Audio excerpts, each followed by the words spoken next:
Apply-Degger. Heidegger's thinking in Being and Time explained. With Simon Critchley.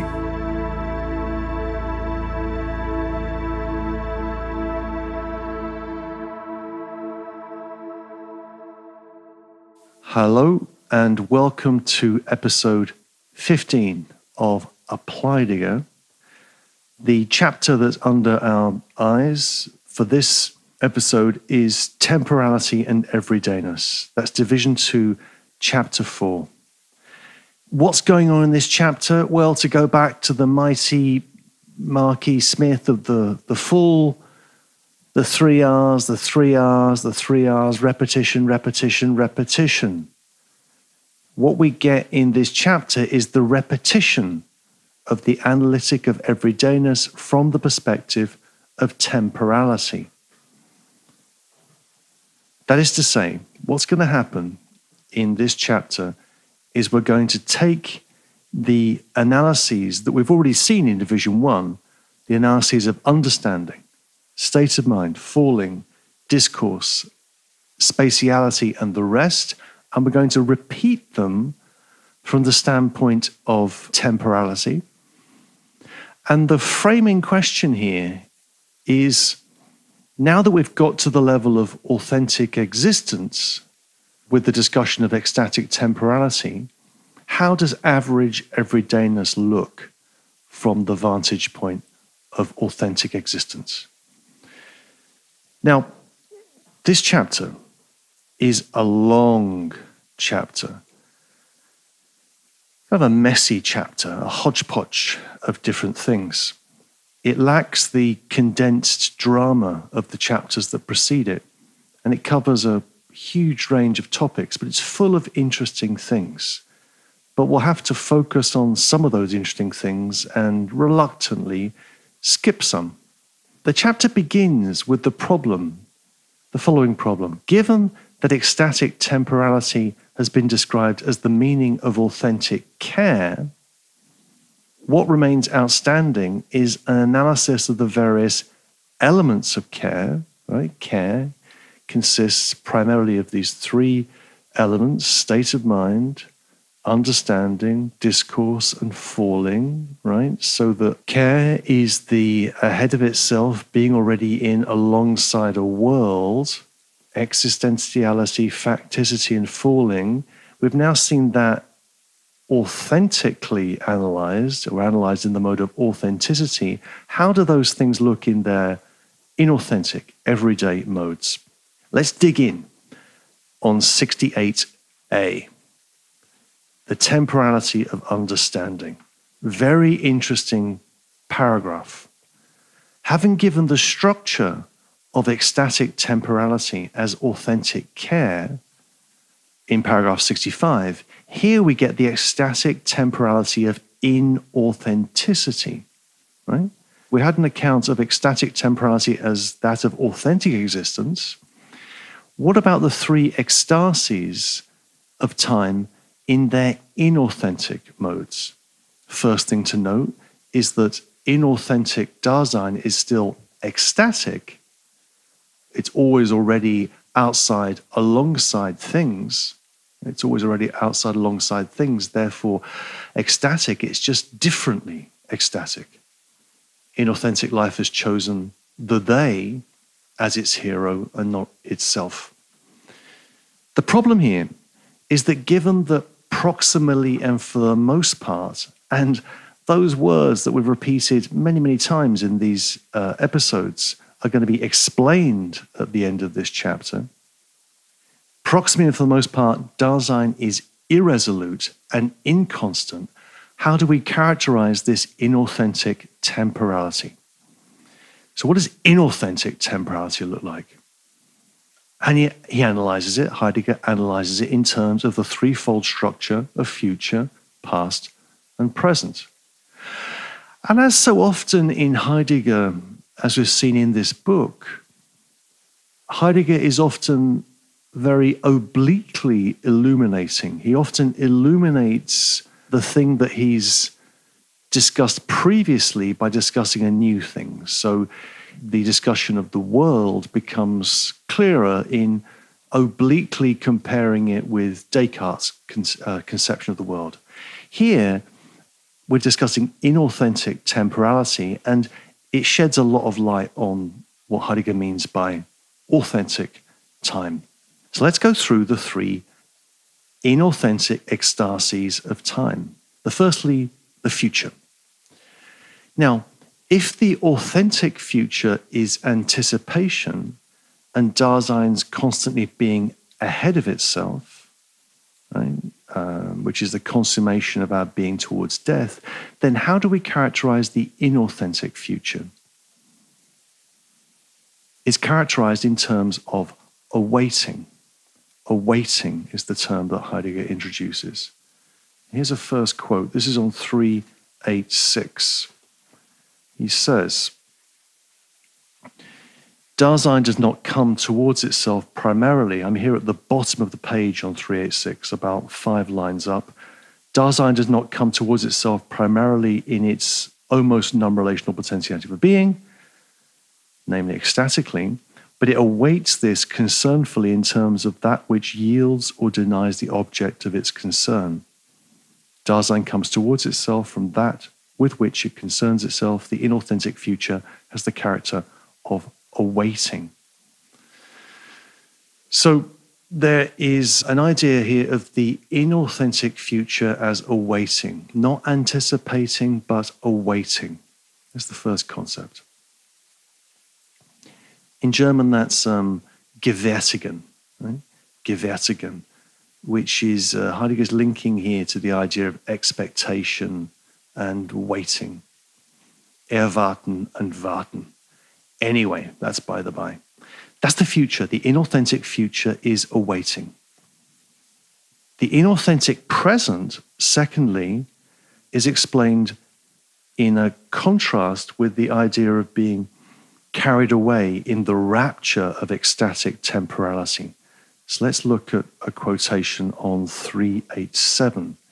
He says, this is about halfway down the page on 387, corresponding to the inauthentic future, awaiting, there is a special way of being alongside the things with which one concerns oneself.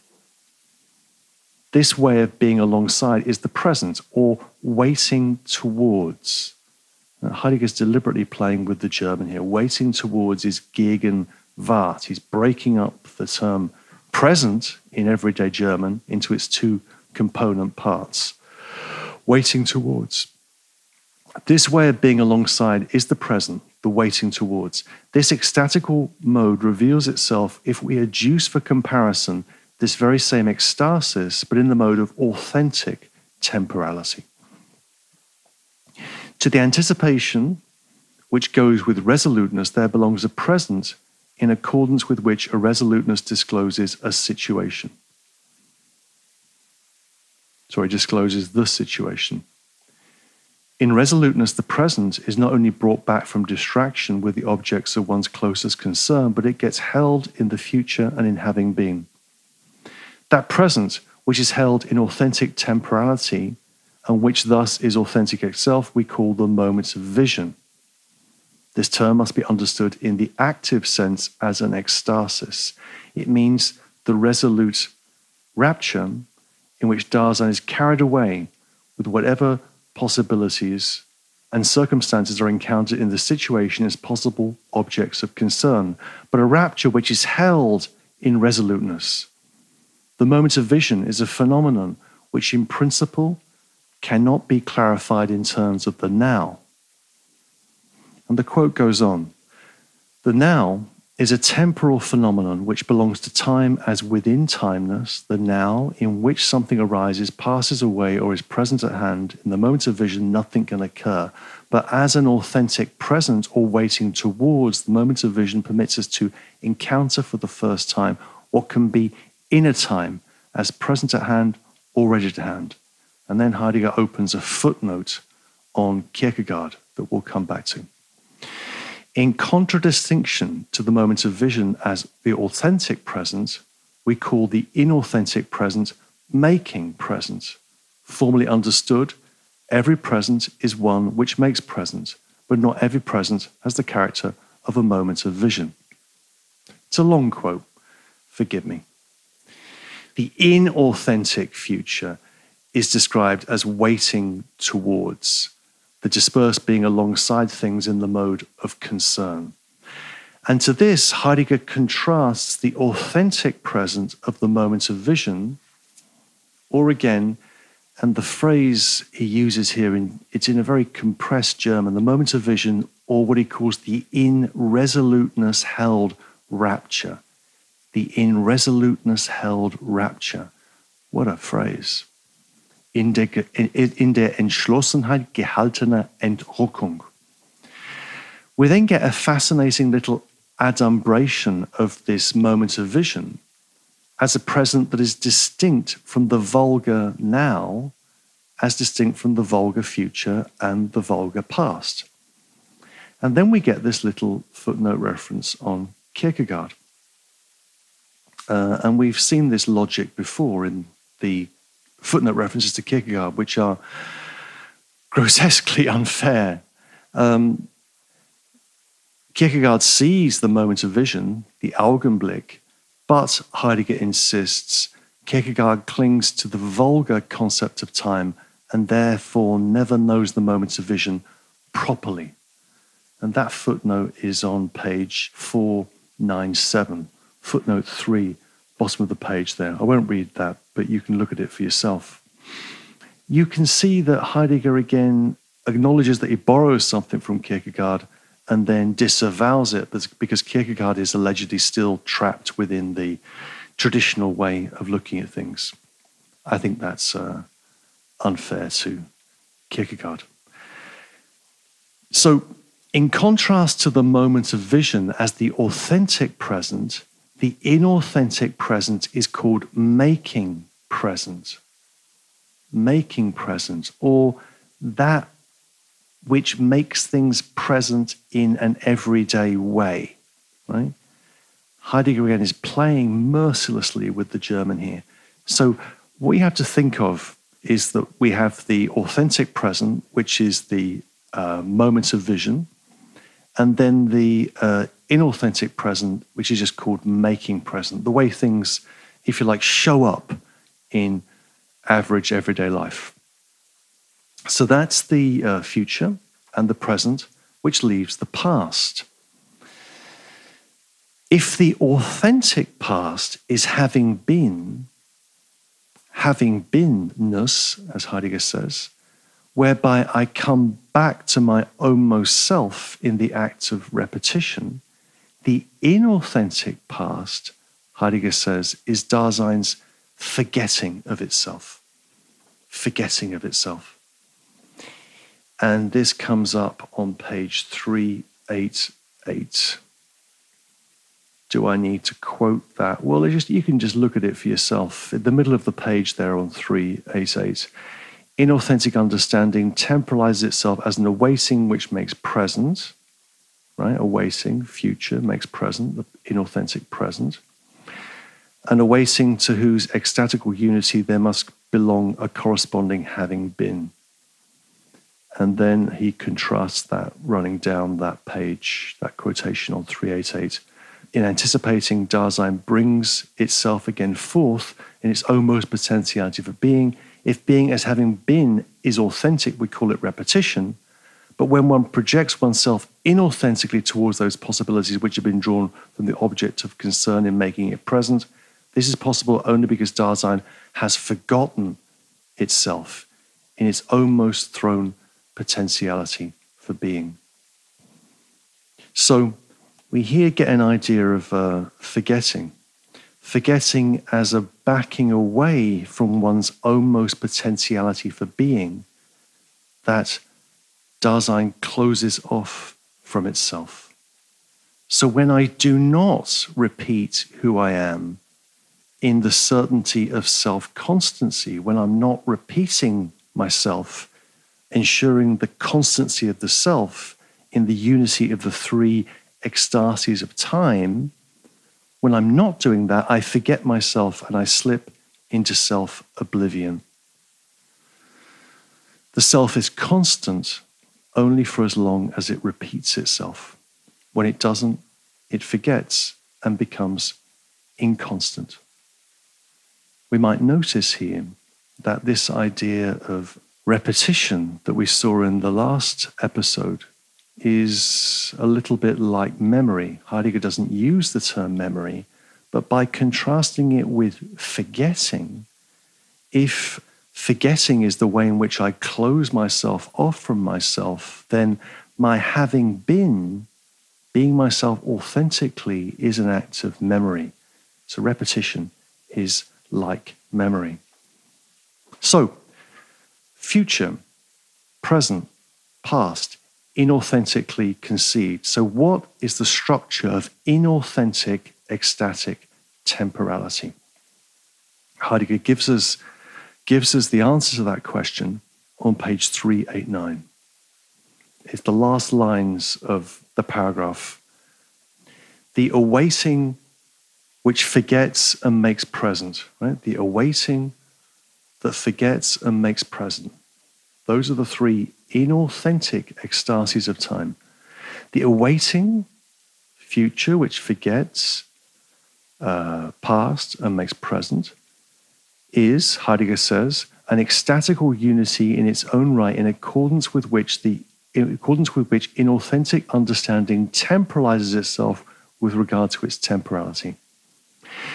The unity of these ecstasies closes off one's authentic potentiality for being and is thus the existential condition for the possibility of irresoluteness.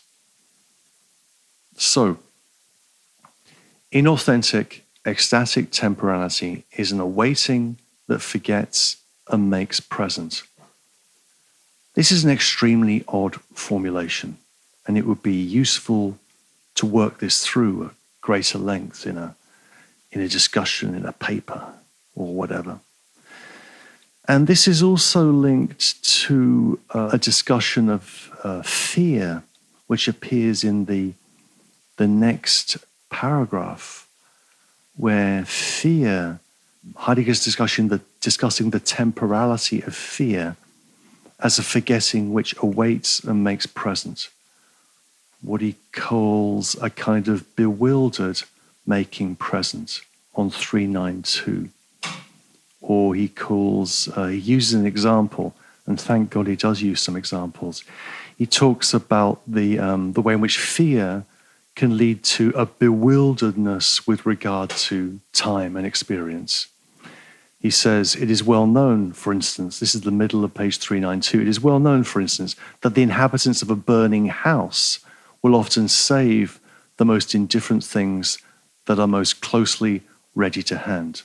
So that when we're scared, we do strange things. We don't operate resolutely. We forget stuff and we pick up the oddest things when our house is burning down. And we could think about this further in relationship to, what this inauthentic experience of time suggests. As you might know, I'm an enthusiastic reader of Beckett. I think about something like Waiting for Godot. Beckett's Waiting for Godot is an example of inauthentic temporality, where the constant awaiting, the waiting for Godot, is an awaiting that continually forgets. People in Godot, Vladimir, Estragon are constantly forgetting things, and which makes possible a present which is non-rapturous and where nothing really happens. The characters in Beckett do not rapturously anticipate their finitude, they await forgetfully. Think of someone like Krapp in Krapp's Last Tape by Beckett, who's trying to recover the elements of his memory which are recorded on tape and which he has forgotten. Now, continuing this into 68b, I'll skip most of this paragraph, and this paragraph deals with the temporality of state of mind, and therefore with mood. What is the temporality of mood? And mood, of course, is the way in which state of mind is disclosed. It's fascinating, especially because of what it says about the time of fear and the contrast between the time of fear and the time of anxiety, and the way he contrasts those two times. But let me skip to the end of these pages, which will take us to page 394. He says, this is, I think, a suggestive remark where, again, we get an illumination of something which is not being directly discussed here. I think we illuminate the nature of anxiety through a discussion of fear. So, at the end of this paragraph, 394, about 2/3 of the way down the page on 394, Heidegger writes, but even though the presence of anxiety is held onto, it does not as yet have the character of the moment of vision, which temporalizes itself in a resolution. Anxiety merely brings one into the mood for a possible resolution. The presence of anxiety holds the moment of vision at the ready, auf dem Sprung. As such, a moment, it itself and only itself is possible. So, I think this is illuminating because of its discussion of anxiety. That anxiety is the condition of possibility for the moment of vision. It's what makes the moment of vision possible, but it is not yet the moment of vision.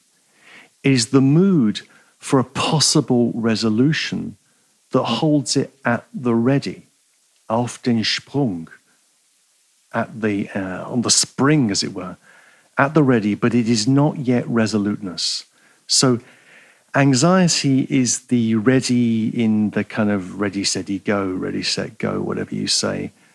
Anxiety brings Dasein to the ready, but then it's got to get set and go. And when it goes, that is the moment of vision.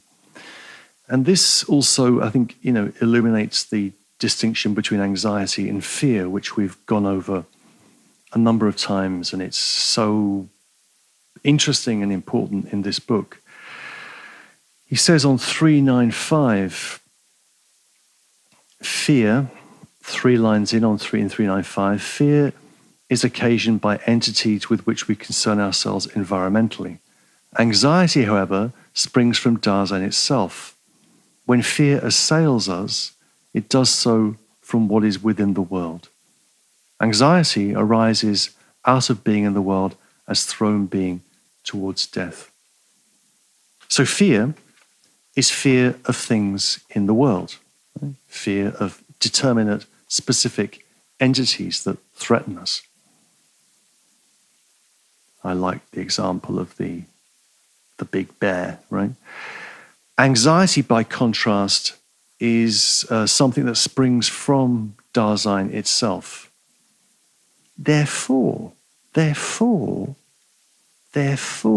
resolute Dasein has no fear. Fear is transformed into anxiety. Anxiety is courage, it's bravery. On 395, a little bit further down on the first paragraph of 395, but anxiety can mount authentically only in a Dasein which is resolute. He who is resolute knows no fear. But he understands the possibility of anxiety as the possibility of the very mood which neither inhibits nor bewilders him. Anxiety liberates him from possibilities which count for nothing and lets him become free for those which are authentic. So anxiety allows Dasein to become free for its possibilities, not those which are nothing, right? And those which are nothing are those of the world, and those things of the world bewilder us, scare us, they inhibit us. That's not what we're concerned with. To become free is to become free from those things of the world. In relationship to that quotation I just gave, if you flip back onto 393, there's two telling remarks on 393, bang in the middle of the page on 393. Heidegger says, anxiety is anxious in the face of the nothing of the world. Right? Again, that idea that the world, which in Division 1 had been this world of fullness, meaning and significance, is now revealed to be nothing. And then the beginning of the last paragraph on page 393, anxiety discloses an insignificance of the world. The world which is meaningful has become a world which is meaningless. This is one of the places where we can think about what Hans Jonas called the nihilism of being in time. Whether we think of nihilism critically or not. Interesting stuff. We then get a taxonomy of moods. Suggestive, more could be said, but it's good that Heidegger's saying this. If the moods of fear and anxiety are linked to our inauthentic and authentic existence, and which are both grounded in having been, then what about other moods? What could we say of other moods? And what about hope in particular? Hope which does not relate to the past, but relates surely to the future. A future good, a bonum futurum. Now, look at this quotation here. This is 395. Halfway down the page, tiny bit more than halfway. How is a temporal meaning to be found in the pallid lack of mood which dominates the grey everyday through and through? You see how grey the everyday has become? And how about the temporality of such moods and affects as hope, joy, enthusiasm, gaiety? Not only fear and anxiety, but other moods are founded existentially upon one's having been. This becomes plain if we merely mention such phenomena as satiety, sadness, melancholy, and desperation. Of course, these must be interpreted on the broader basis of an existential analytic that has been well worked out. But even a phenomenon like hope, which seems to be founded wholly upon the future, must be analyzed in much the same way as fear. So here we get a discussion of hope. What could we say about this? Well, firstly, let's notice the moods that are being discussed here. We've had, a few moods, but primarily anxiety and fear. Here we've got joy, enthusiasm, cheerfulness, satiety, sadness, melancholy, desperation. Melancholy, the black bile. But the analysis of hope is peculiar here because it's entirely self-directed. Heidegger goes on to say, the top of page 396, but here its character as a mood, he's talking about hope, lies primarily in hoping as hoping for something for oneself. Hope is self-directed for Heidegger. Hope is not hope for a better future, but is hoping for something for myself. As such, even hope is related to our burdens, our thrown ground, our mindness.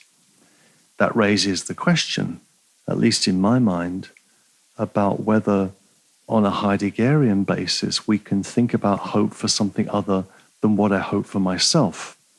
Can I hope for a future which is not my future, say? Can I hope for another's future? For Heidegger, that would still have to be referred back to the idea of hoping for something for myself. And we could take this into a much longer discussion of hope, but that would be another discussion for a separate occasion. But let's just say that I have doubts about the concept of hope. I think about an extraordinary moment in Anne Carson's Antigonic, not the Antigone, the Antigonic, where Nick is this character who is silent, who just draws on the stage throughout the performance, doesn't say a word. And there's this line about hope. Hope comes in to tickle your feet. Oh, look, here comes hope to tickle your feet, without realizing that the soles of those feet are on fire. We go from that discussion of hope to a discussion of indifference, which is inauthentic, distinguished from equanimity. And Heidegger thinks that indifference is a pallid lack of mood, whereas equanimity flows from resoluteness. Equanimity is a kind of equalness of courage, as it were, being equal to oneself in one's mood. Gleichmut. It's almost like the idea of ataraxia in Epicurus, a kind of equanimity or tranquility that for Epicurus flows from the pondering of the cosmos. And also note here on 396, like I say, this whole chapter is a minestrone of different things going on. So these are kind of little kind of moments of teasing where we can find themes that we already know in the book, which are being elaborated in suggestive ways. Final remark on 396 about the being of animals, the being of that which merely has life, which is also affected. And can that which merely has life, what does that mean? Does that have any sense here? It remains a problem. He says, last lines of page 396, the last lines of the paragraph, it remains a problem in itself to define ontologically the way in which the senses can be stimulated or touched in something that merely has life. The how and the where, the being of animals, for instance, is constituted by some kind of time. We see here Heidegger's implicit humanism in being and time, with the qualification we've introduced earlier, I believe, in these episodes, where Dasein, sure, is the human being, but perhaps not just the human being. So there's question marks around this, but basically Heidegger's position is a classical humanist position. Animals are poor in world. Stones are without world. We have a world. That's the kind of chain of being in Heidegger's early work. Let's turn to 68c. I'll skip this, except for a remark on page 400. And it's quite a remark. So let's run to that, page 400. There's also a discussion in the pages I'm skipping over of curiosity, which is well worth looking at. Curiosity, concupiscence, lust of the eyes, which Heidegger talks about in chapter 5, division 1, as the one of the features of inauthentic life. And curiosity is defined on 397 as a craving for the new. In German, it's Neugier. And what Heidegger means is that it's a kind of craving for the new as such. That's what takes us away in curiosity. But let's look at this remark on page 400. 4 lines in. Proximally, the throw of Dasein's being thrown into the world is one that does not authentically get caught. The movement which such a throw implies does not come to a stop, because Dasein now is there. Dasein gets dragged along in thrownness. That is to say, as something which has been thrown into the world. It loses itself in the world in its factical submission to that which it is to concern itself. What's interesting about that remark is that Dasein's being in the world, the throw of Dasein's being in the world does not get caught. It does not come to a stop. Rather, Dasein, us, gets dragged along in thrownness. We get dragged along in our thrownness. It's a fascinating image, like someone being dragged behind a runaway car, or dragged along in a balloon, or on a horse that has lost control, or something like that. The point is that for as long as Dasein is, it is in the throw. Right? We are always in the throw of our thrownness, and that thrownness is always dragging us along, pulling us from a past which we can never fully grasp towards a future. 68d. Heidegger makes a wonderful summarizing remark about the structure of temporality, which brings together the analyses of authentic and inauthentic temporality. It's a long quote, but I think it's a useful one, an illuminating one. This is on page 401. So let's read it, and then we can say a couple of words about it. 401. Understanding is grounded primarily in the future, whether in anticipating or in awaiting. States of mind temporalize themselves primarily in having been, whether in repetition or in having forgotten. Falling has its temporal roots primarily in the present, whether in making present or in the moment of vision. Right? So you see there, just in that little description, we get the analyses of temporality authentically and inauthentically combined. Ecstatic temporality, anticipation, having been, moment of vision. Inauthentic temporality, awaiting, forgetting, making present. Continuing the quote, all the same, understanding is in every case a present which is in the process of having been.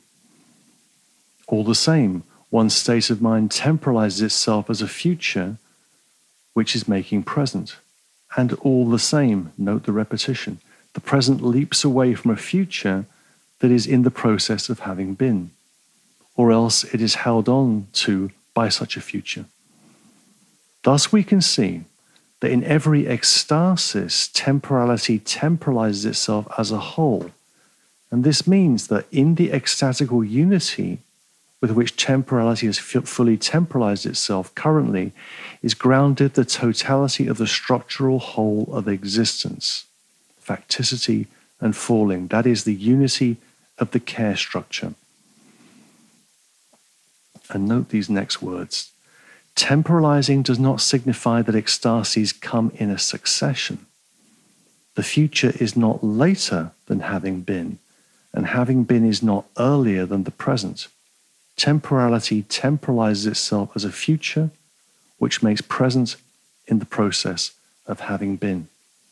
So, just as understanding, state of mind, and falling, right, these three key concepts are the structural moments of care. These three concepts are experientially indistinguishable, right? It's not that there is understanding and there is state of mind and there is falling, but those three things come together in the unity of care.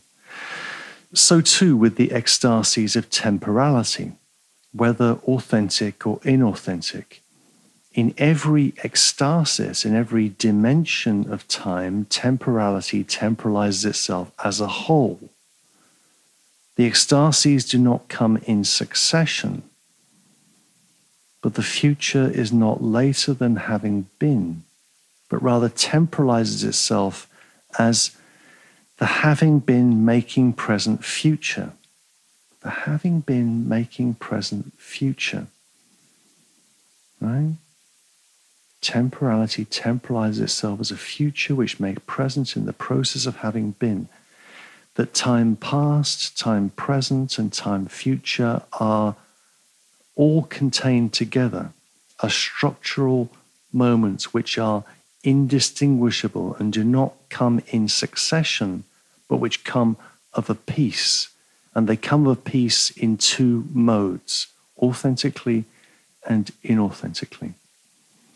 The idea of succession in relationship to time is something which is going to become clearer when we get to the last chapter of Being in Time, where Heidegger focuses on the idea of time reckoning and the vulgar experience of time, which is time as succession. Not yet, now, future, now, present, and no longer, now, past. Okay, let's move on to paragraph 69. Now, paragraph 69 is an interesting ragbag of a paragraph, and it's rather long-winded. And Heidegger's trying to deal with the question that we thought we'd already dealt with and, was done and dusted. And the question is, in what way is anything like a world possible at all? Right? In what way is anything like a world possible at all? And more particularly, in what sense can we speak of the transcendence of the world with respect to Dasein? Now, I'm going to be a little brutal with this paragraph, otherwise we'll never get done. So I'm going to skip part A, because it's fairly straightforward. That's called the Temporality of Circumspective Concern. Catchy title, no? And it's fairly straightforward, and the themes it raises, I think, get focused more clearly in 69b, which picks up on page 408.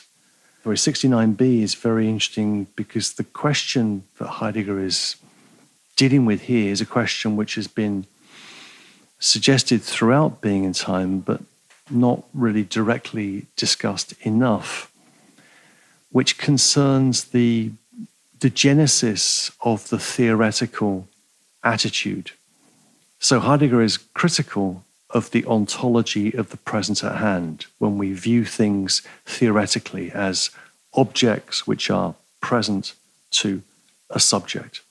Heidegger is concerned with the genesis of that theoretical attitude, which is the attitude that's consummated in philosophy as epistemology for Heidegger, that is generated out of the world of circumspective concern, right? The inauthentic, average, everyday world.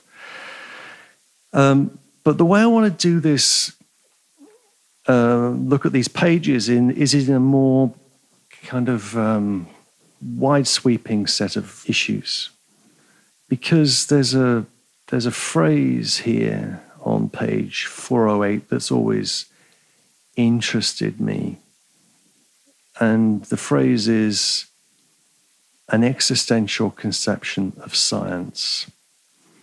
An existential conception of science. What does that mean, and what is Heidegger really up to with regard to science and the scientific view of the world? Now, in order to get a sense of what Heidegger is about in these pages, and again, I'm looking at things in a wider, broader focus here, I think we have to get clear on the issue of scientism and look at the way phenomenology criticizes scientism. What is scientism? Because it's really what Heidegger is criticizing throughout Being in Time. Scientism rests on the fallacious claim that the theoretical or natural scientific way of viewing things, what Heidegger calls the present at hand, provides the primary and most significant access to ourselves and to our world. Scientism is the claim that the methodology of the natural sciences is not just true for the natural sciences, but provides the best form of explanation for all phenomena in general. Heidegger, in these pages and elsewhere, tries to show how the scientific conception of the world is not that it's wrong, he never says that. The scientific conception of the world is derivative or parasitic upon a prior, in quotation marks, practical view of the world as ready to hand. And that practical view of the world as ready to hand is the environing world, the world of the environment that is closest, most familiar, and most meaningful to us. The world that is, to speak in a more traditional way, a world that is already colored by our values, our cognitive, aesthetic, and ethical values. Heidegger won't speak in those terms, but let's just do that in order to be a bit easier and more accessible. Now, what Heidegger is up to in these pages and throughout Being in Time is adapting and extending a claim that was being made by his teacher, Edmund Husserl. It's implied in Husserl's early work and developed in Husserl's later work, the work that is later than Being in Time, The Crisis of the European Sciences. Now, the issue for Husserl is the issue of what he calls objectivism. Scientism is objectivism, the idea that we can treat everything that is as an object which can be treated in scientific terms. Husserl's critique of scientism or objectivism is that it overlooks the life world, what he calls the life world, which is for him the enabling condition for scientific practice. And Husserl, in The Crisis of the European Sciences, describes the life world as the condition of possibility out of which the scientific conception of the world arises. This leads to the following point, which is really what Heidegger's up to in these pages. The critique of scientism, at least within phenomenology, does not seek to refute or negate the results of scientific research in the name of some kind of mystical unity of man and nature, which is a risk in some areas of phenomenology, perhaps some of the slightly ecstatical pronouncements of the later Merleau-Ponty. Rather, Heidegger's view, Husserl's view, is that science does not provide the primary or most significant access to a sense of ourselves and the world. Anti-scientism, being opposed to scientism, does not at all entail an anti-scientific attitude. Right? Anti-scientism doesn't mean that we're anti-science. It rather means that we have to link the scientific conception of the world to the conditions of possibility which make that conception possible, which are found in the life world, or which are found, in Heidegger's terms, in our being in the world. So what's required? I think this is what returns us to the text on page 408, is an existential conception of science. An existential conception of science would show how the practices of the natural sciences arise out of life world practices, and that the practices of the natural sciences are not simply reducible to the natural sciences, but which they precede it. Another way of putting this point, an existential conception of science, would be to refer it to a concept that Heidegger introduces in his 1924 lecture, The Concept of Time, which is the lecture that Hans-Georg Gadamer famously described as the primal form of being in time. And he describes what he's up to, Heidegger, in this lecture, 3 years prior to being in time, as a pre-science, what comes before scientific research, the genesis of science in life world practices. And that's really what Heidegger's up to here. So this has an important consequence. The consequence is that for someone like Heidegger, or indeed Husserl, philosophy is not the underlaborer to science. This is the famous description that Locke uses, right? Philosophy is an underlaborer to science. Philosophy is something which, as Heidegger says, leaps ahead of the sciences by showing their basis in a fundamental ontology of persons, things, and world, what we might call the pre-theoretical layer of experience.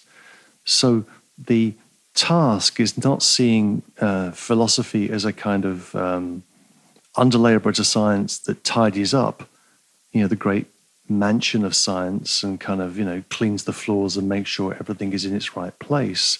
Rather, what philosophy does is that it provides a phenomenology of persons, things, and world, which shows how the theoretical attitude of the sciences finds its condition of possibility in our life world practices. And those life world practices have their own form of validity, but it is not the validity of the causal remarks that we attribute to natural science. It's rather something else, what we might call kind of redescription, elucidation, hermeneutical clarification, what Heidegger calls repeatedly in Being in Time, formal indication. Right? These are the concepts whereby we can think about forms of validity, forms of, if you like, truth claim, which are not reducible to the empirical truth claims of natural science. Again, they're not anti-scientific. They are what precedes science. They are pre-science. So that is, I think, what's going on in 408, 409, and these pages, or at least it's how I want to elaborate them at this moment. The existential conception of science is suggestive, I think. It's something which Heidegger doesn't really develop in his work. And it remains unclear in Being in Time where this is going. But I think it's a possible avenue for saving Heidegger from the claim that he is an anti-scientific thinker, or saving Heidegger for himself when Heidegger says things like science does not think, die Wissenschaft denkt nicht, which is not a particularly helpful remark. I think what Heidegger is suggesting is the possibility of an alternative praxis of science that would also have to acknowledge that science itself is a praxis. Science is an activity. Science is not just a theoretical attitude towards the world, but science is something which emerges out of a world and which is highly context dependent and history and time dependent. Also, in these pages, there are other things going on. There's a little discussion of deliberation on page 410, another line of critique of Heidegger, a critique that you can find in thinkers like Ernst Tugendhat, who wrote a very important book on the concept of truth in Husserl and Heidegger, and then more famously in the work of someone like Habermas. And Habermasians, what they'll often claim about Heidegger is there's no space for deliberation in Heidegger. Deliberation is absent from Heidegger's work. Well, if you look at page 410, 411, and thereabouts, you see that Heidegger indeed has a discussion of deliberation. Deliberation is not absent in Heidegger. It's an essential part of inauthentic life. It is subordinate to the decision to be resolute, but it is not absent. Okay, that's a kind of excursus on the existential conception of science. Let's return more closely to the text on page 412. And we will see on 412 that once again Heidegger is philosophizing with a hammer. And he's philosophizing about a hammer, the hammer that we saw in Division 1, Chapter 3. The very same hammer. So Heidegger is philosophizing with a hammer.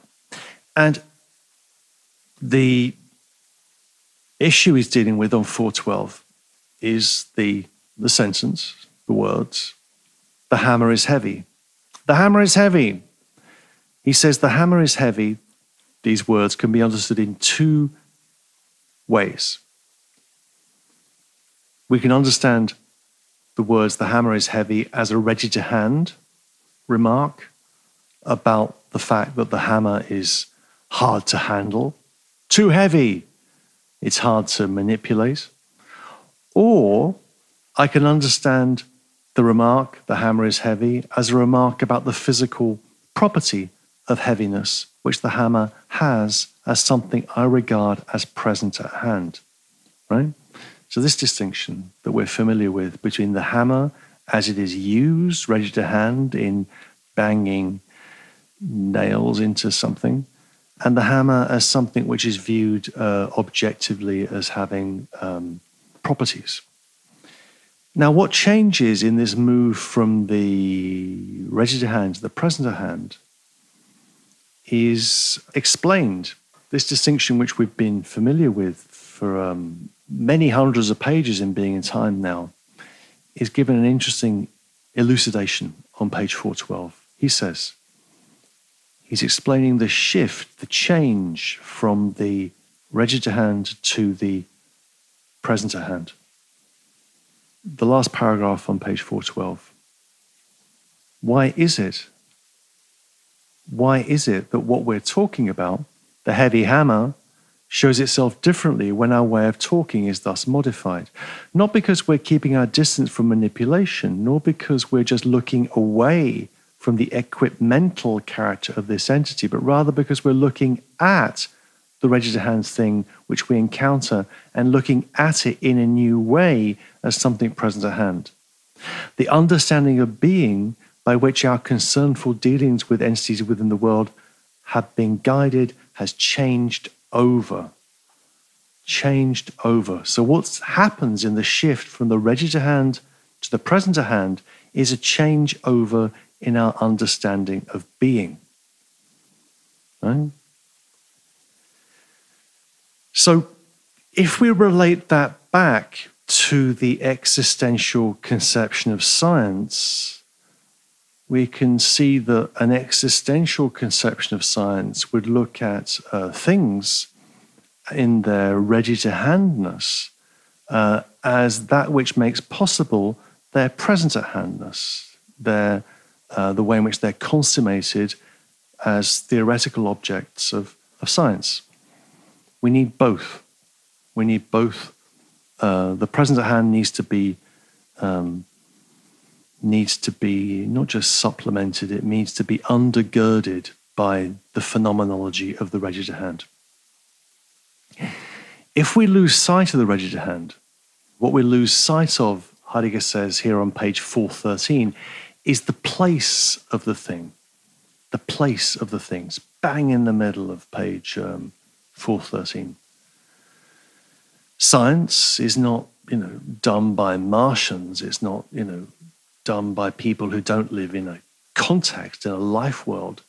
Rather, science is a radically context-dependent praxis, a life world practice with an origin that can be reactivated, as Husserl would have said.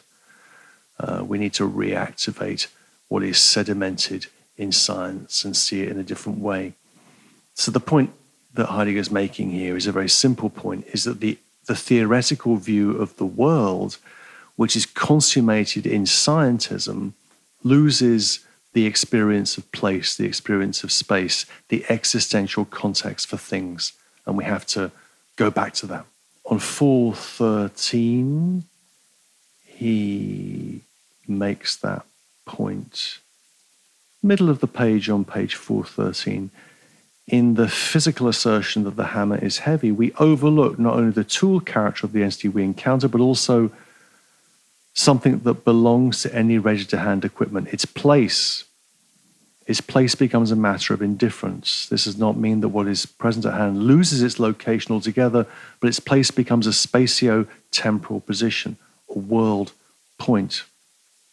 That's the point. Heidegger then talks very suggestively about the way in which nature is viewed in modern science.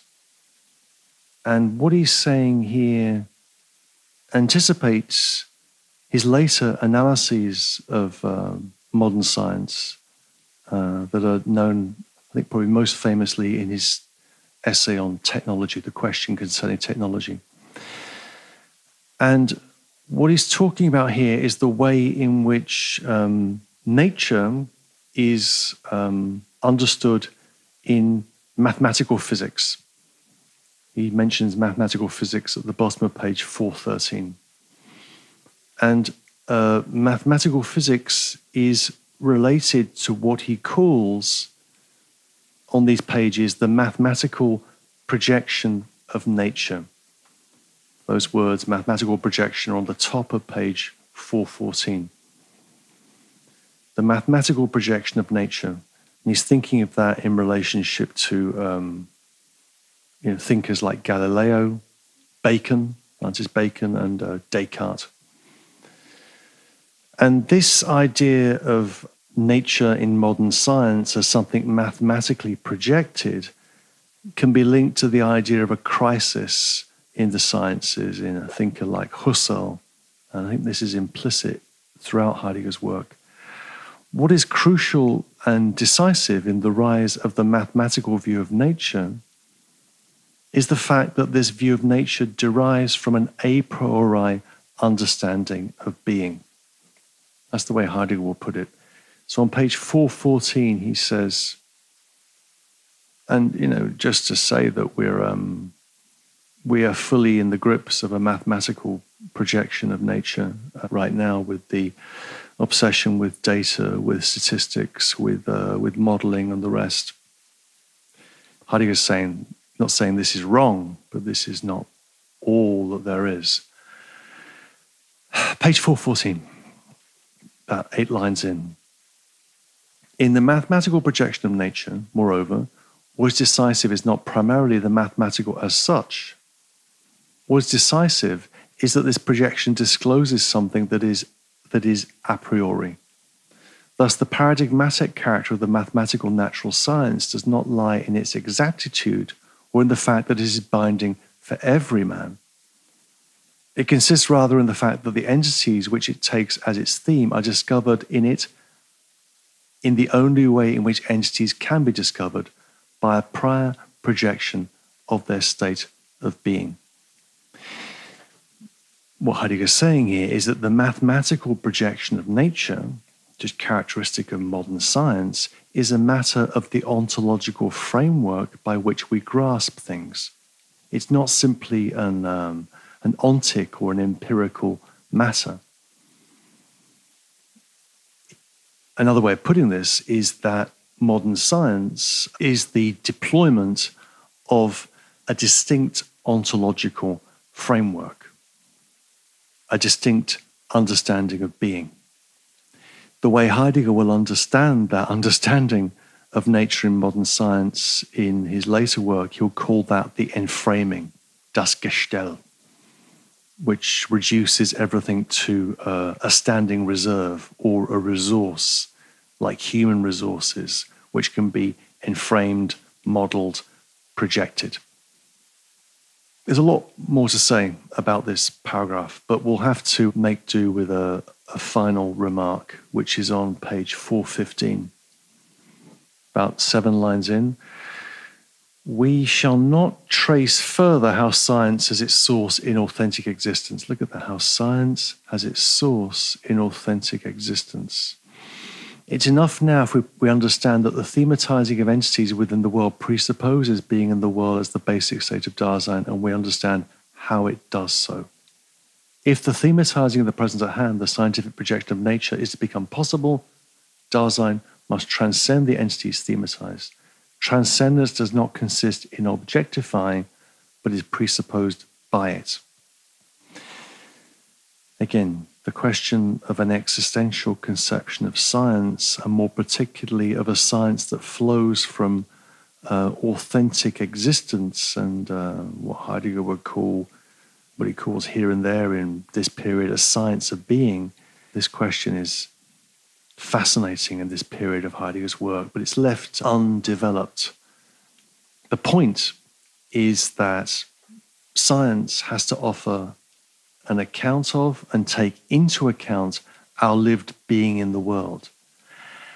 And this is the point of the point, is that the objectification of science, the way in which science operates through projecting everything as an object, which can be viewed theoretically, this presupposes Dasein's transcendence towards the world, right? So Dasein's transcendence towards the world is the condition of possibility for the scientific explanation of nature, the scientific projection of nature. And with that mention of transcendence, we move towards 69C, the temporal problem of the transcendence of the world. Let me summarize here. How is there a world for Dasein? In what way must the world be if Dasein is being in the world? And these are questions which we've come back to in this book, which we've asked before. How is there a world for Dasein? The answer is that Dasein is its world existingly. I think that's a very nice way, very crisp way of putting what Heidegger's up to in this book. Dasein is its world existingly. That's on 416, end of the first paragraph. Dasein is the worldhood of the world. Dasein is the existential condition of possibility for there being a world. There never was a world for her except the one she sang and singing made. She was the single artificer of the world in which she stood. Thinking of those lines from Wallace Stevens we heard before, way, way back. If we go back to the discussions of idealism and realism in paragraph 43, the discussion of reality, Heidegger says on page 417, if no Dasein exists, no world is there either. If no Dasein exists, then no world is there either. So the world is Dasein dependent. We know that, right? We know that. What's new is that Dasein is now conceived in terms of ecstatic temporality. The temporality analysis is new. So is the world distinct from Dasein's activity of temporalizing? Well, no. If Dasein is being in the world, then the world is the temporalizing of temporality as well. Look at what he says on 417. This is 1, 2, 3, 4, 5 lines in on 417. Insofar as Dasein temporalizes itself, a world is too.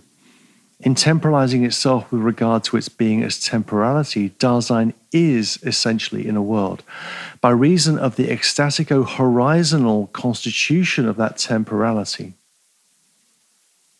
the world is neither present at hand nor ready to hand, but temporalizes itself in temporality. It is with the outside of itself of the ecstasies there. If no Dasein exists, no world is there either.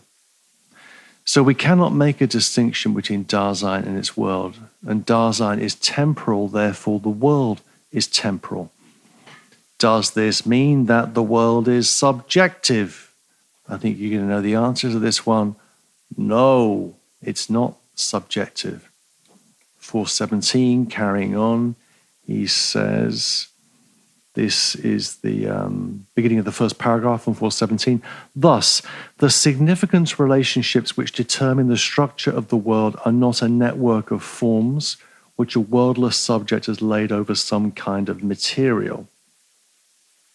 What is rather the case is that factical Dasein, understanding itself and its world ecstatically in the unity of the there, comes back from these horizons to the entities encountered within them. You could link this to another quotation, the bottom of page 417, top of page 418. And it's a rhetorical move that we've seen elsewhere in Being in Time. The quotation I'm looking at now is the top of page 418. And we'll come back to the thought in a second. This is 418. If the subject gets conceived ontologically as an existing Dasein whose being is grounded in temporality, then one must say that the world is subjective.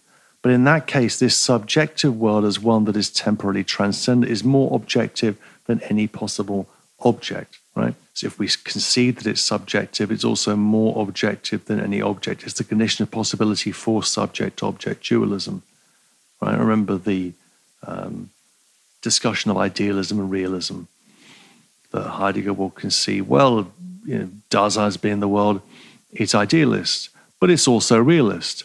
And it's more realistic than any realism and more effective than any idealism. He tends to spin these terms around rhetorically. The point is that the problem of transcendence is not the question of how a subject comes out of itself to an object or an objective world. The question is rather, how does it happen that the essential transcendence of Dasein, its essence as temporalized being in the world, gets translated into a subject-object dualism? The world is neither subjective nor objective, but prior to both concepts. Subject-object dualism and the entire epistemological construal of the world presuppose the transcendence of being in the world. That's Heidegger's point. Is the standard problem of philosophy conceived as epistemology is how can we know an objective world? How can we come out from ourselves in our subjective cabinet of consciousness and know objects? Everything gets conceived as a relationship of subjects to objects. This is the epistemological construal of the world. Heidegger's point is that that subject-object dualism presupposes Dasein as being in the world, and that Dasein is transcendent, right? It is the transcendence of being in the world. That's what has to be presupposed. One thing I passed over, and let me look at it, because it's a little bit of terminology that I just quoted it without explaining it, so forgive me, is the idea of horizontal schemas, which pop up in these paragraphs, and we've not really discussed much. We know that in the first page of Being in Time, the untitled preface to the book, he talks about time as the horizon for any understanding of being. So there's this constant reference to horizon. But look at what he says here on page 416. It's interesting, I think. So 416, halfway down the page, he says, he's explaining ecstasies. What are the ecstasies of time? Ecstasies are not simply raptures in which one gets carried away. Rather, there belongs to each ecstasis a whither to which one is carried away. This whither of the ecstasis we call the horizontal schema. The horizontal schema. In each of the three ecstasies, the ecstatical horizon is different. The schema in which Dasein comes towards itself futurally, whether authentically or inauthentically, is for the sake of itself. The schema in which Dasein is disclosed to itself in a state of mind as thrown is to be taken as that in the face of which it has been thrown and that to which it has been abandoned. This characterizes the horizontal schema of what has been. In existing for the sake of itself in abandonment to itself as something that has been thrown, Dasein as being alongside is at the same time making present. The horizontal schema for the present is defined by the in order to. Okay, deep breath. Time is understood in terms of temporality. Temporality is the horizon for any understanding of being. A schema, and the word is borrowed from Kant, right? A schema, and where Kant uses it, he's discussing the schematism in the foreword to the analytic of principles in the transcendental analytic in the Critique of Pure Reason. If you want to go there, it's fascinating stuff. The schematism, and Heidegger's got a lot to say about the schematism in Kant and the Problem of Metaphysics, a couple of years after being in time. But a schema is a form. A schema is a form. A schema is a rule of the productive imagination through which the understanding is able to apply its categories to the manifold of intuition as a way of explaining how we know the world. So, for Kant, the schema, the schematism, is the way in which the imagination, behind the understanding is the productive imagination. And that productive imagination for Kant, this is where Romanticism found its basis. That productive imagination is what's generating the framework, the categories by which we're able to make sense of the perceptual field that is the world, the manifold of intuition, as Kant calls it. So the schematism is a key concept. If we replace the language of categories with that of the existentials, and if we replace the subjectivist language of the transcendental imagination with Dasein as being in the world, then the ecstasies of temporality are that by which we can understand Dasein as being in the world in an existential and temporal manner. Once again, Kant comes close to an insight into the ontological problematic, but, according for Heidegger, always shrinks back. Right? So Kant had the right intuitions, but the wrong ontology, and because of that, he fell back into the tradition. Now we're closing, moving towards the end of the chapter now, paragraph 70, which is on time. It's always on space. The whole book is on time. This is on space. We saw this is also a very good recap of the arguments about space and spatiality that we saw in Division 1. So it's a good space for a recap. As we saw in Division 1, Dasein's being in the world has a distinctive spatiality. This spatiality is not the placelessness of world space, but it's a lived place which is constituted, Heidegger says, by directionality and deseverance, right? So the way space occurs is by being directed towards things in the manner of bringing them close. Right? The way Heidegger puts that is that Dasein has a tendency for the near, right? Tendency for the near, that we bring things close. That's our fundamental operation with regard to space. And this existential spatiality, which is prior to objective space, is defined in terms of region or neighborhood. Right? This idea of region, neighborhood, what he calls in German Gegend. So that's a recap. What is the time of this space? What is the temporality of this space? Well, Heidegger begins by claiming that Dasein's spatiality is rooted in temporality. Space is subordinate to time. Now, this will get more complicated in the later Heidegger, but let's leave it at that for the moment. Heidegger in the later work will talk about an idea of time-space, Zeitraum, in the lecture Time and Being from 1962, which is the kind of mirror text from the end of Heidegger's career, the mirror to being and time, time and being. That's a separate question. So the first claim is that spatiality is rooted in temporality. Space is subordinate to time. And then he makes a very suggestive remark. This is on page 419. In fact, he makes a couple of very suggestive remarks.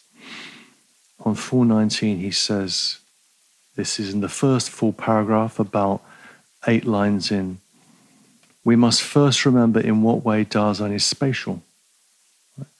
Dasein can be spatial only as care, in the sense of existing as factically falling.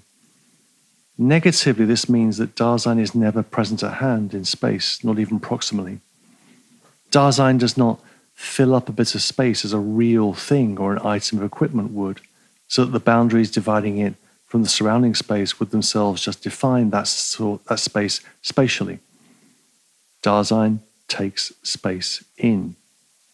This is to be understood literally. Right? And look at the footnote reference there on 419. Das Dasein nimmt in wörtlichen Verstande Raum ein, takes space in. It's by no means just present at hand in a bit of space, which its body fills up. In existing, it has already made room for its own leeway. Leeway. It determines its own location in such a manner that it comes back from the space it has made room for to the place which it has reserved. What's interesting here is the idea that Dasein takes space in, which should be understood literally, Heidegger says. Dasein is not a thing occupying space with its body, but as existing Dasein, it has already made room for its leeway. Right? Again, look at the footnote there. Again, it's a lovely translation, Macquarie Robertson, because even if it makes questionable decisions, they're all explained. Footnote 2 on page 419. Existieren hatte sich je schon einem Spielraum eingeräumt. Spielraum, leeway, but literally in German, play space. Existing Dasein has made room for its play space. That word Spielraum has different connotations, different meanings in German. We could call it scope or elbow room or clearance or something like that. Also, suggestively, Heidegger doesn't say this, but we could say it.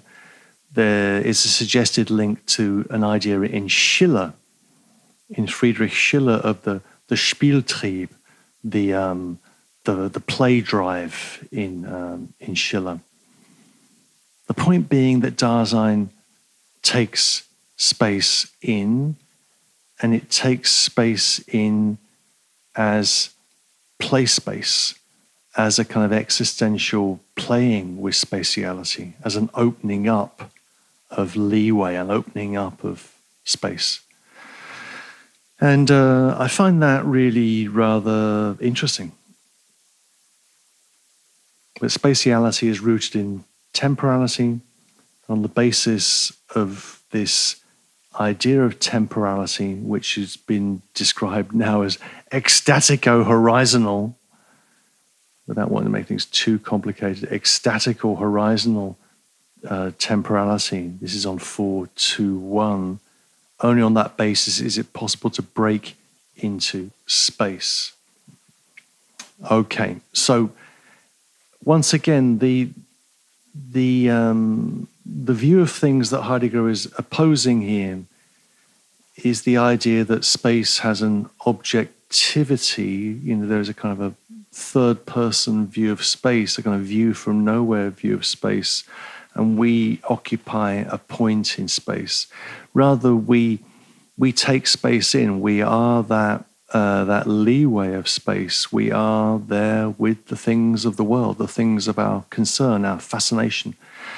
And what's been shown now is how what undergirds that whole structure of the spatiality of Dasein, of being directed towards things and bringing them close, is time. Temporality is the horizon for that understanding of being.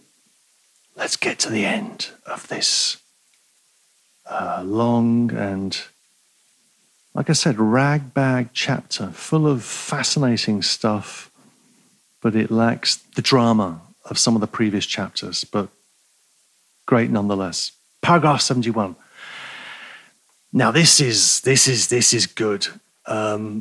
This paragraph is on the temporal meaning of Dasein's everydayness, and this gives us a couple of real insights into what's going on in being and time.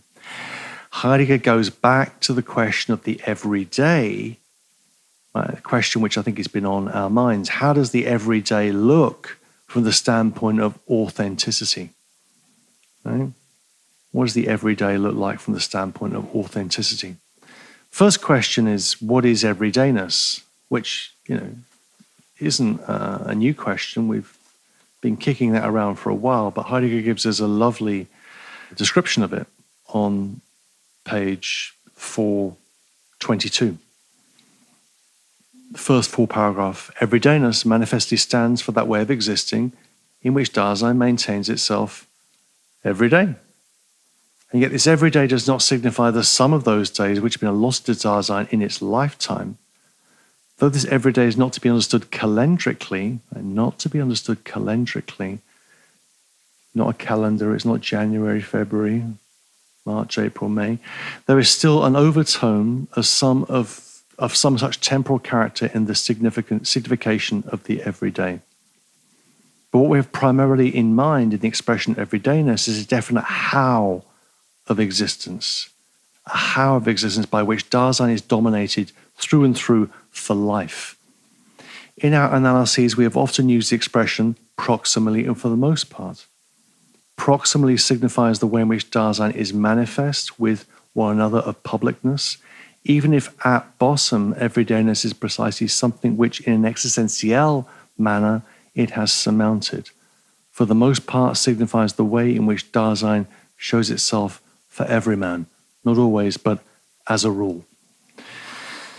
So everydayness is a how of Dasein's existing.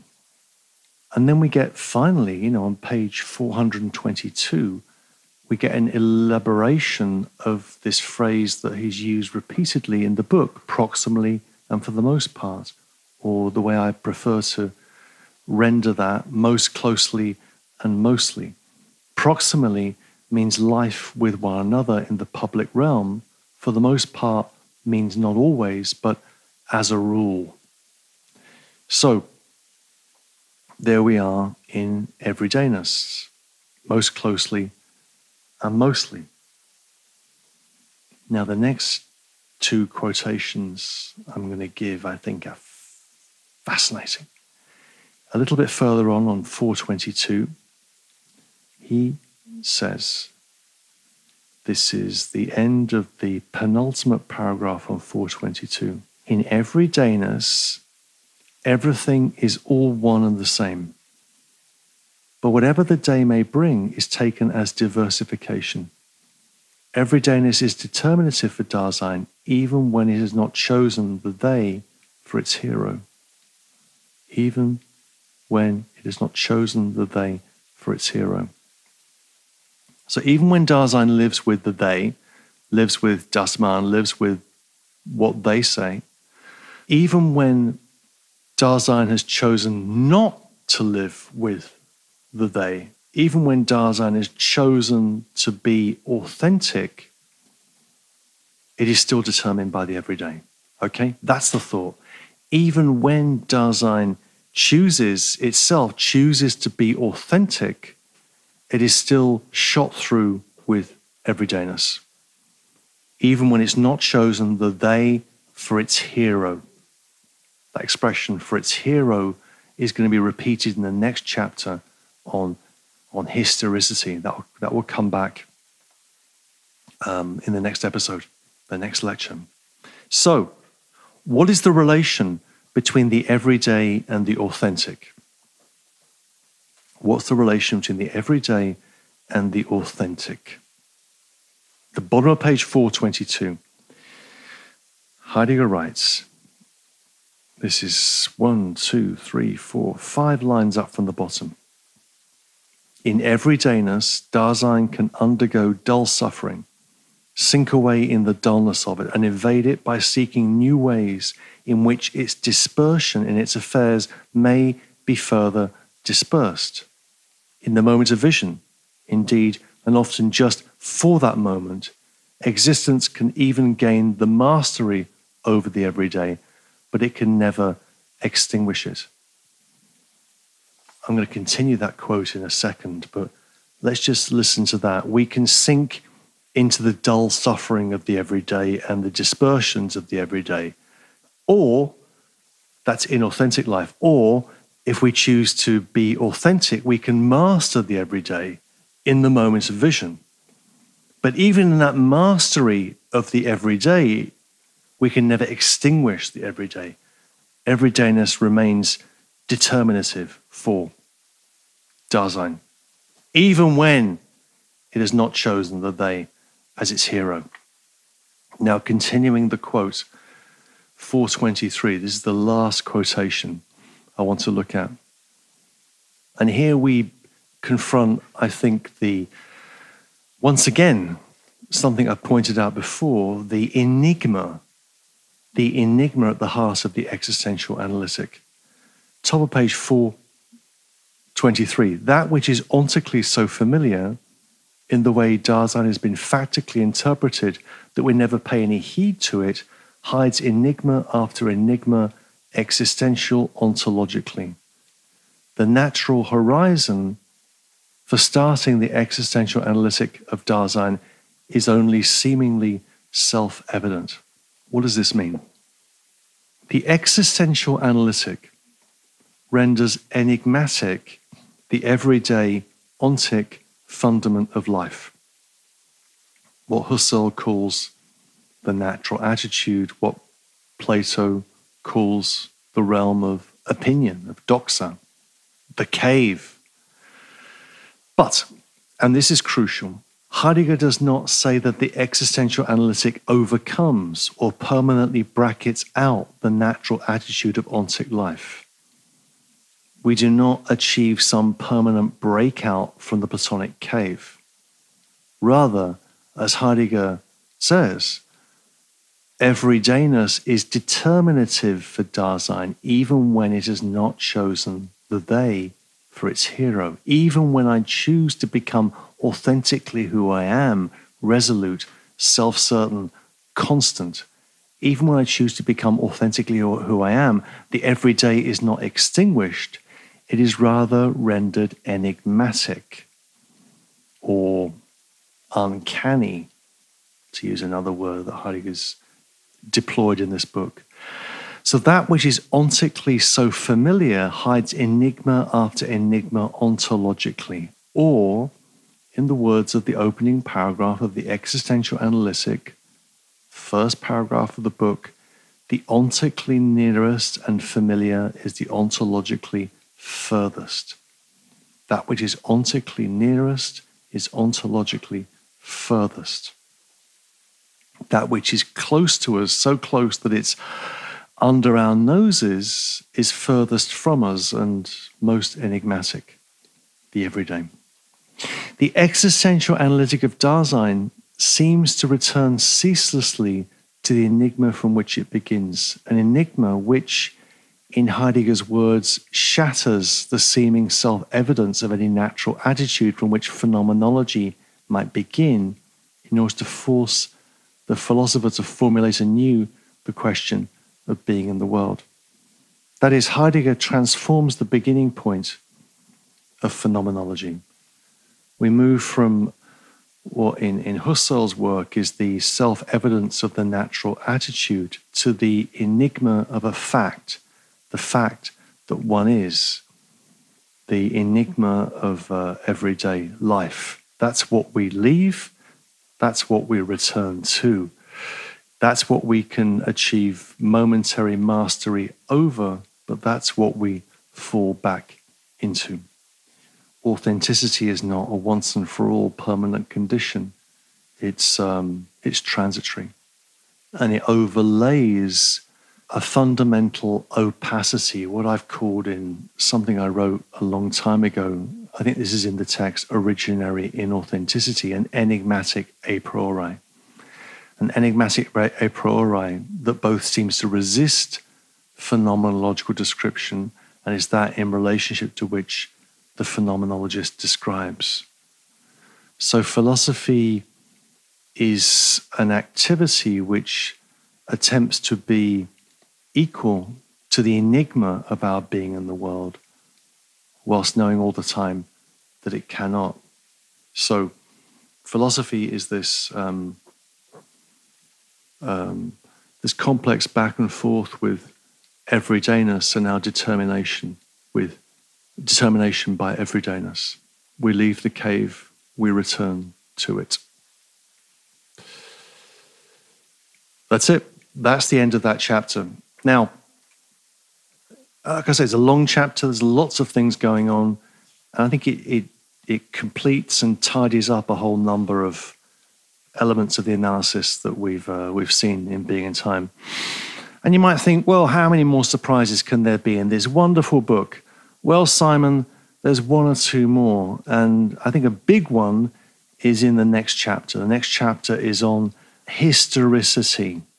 And it's a really compelling theme. It's the theme where the issue of politics is going to come to the surface. And also it's a question of, very simply of the following thought, is that Heidegger seems to be, obsessed with death, right? Being towards death, mortality, finitude, the end, the end, the end, the end. What about the beginning? What about the beginning, Martin? What about birth? Well, Heidegger is going to deal with that. We don't need to wait for Hannah Arendt and Hannah Arendt's natality to approach that theme. It's already announced in the next chapter of Being in Time. And that's what we're going to deal with next time. And remember, this can be a little kind of tantalizing, saucy clue. Remember when in 1936, when Heidegger went to Rome, he met a former student of his, Karl Löwit, Lowith, very important philosopher in his own right. Löwit, who had been forced out of Germany because of who he was, meets his former teacher in Rome and says, and Heidegger went to Rome apparently wearing the National Socialist badge on his lapel, a little like American politicians with their stars and stripes. And Löwit asked Heidegger, well, what's the relationship between what you said in Being in Time and all that cool stuff in Being in Time and your attitude towards politics? And his one-word answer was historicity. Historicity. Next time, maybe we'll figure out what that means. Okay, thank you for listening. See you next time.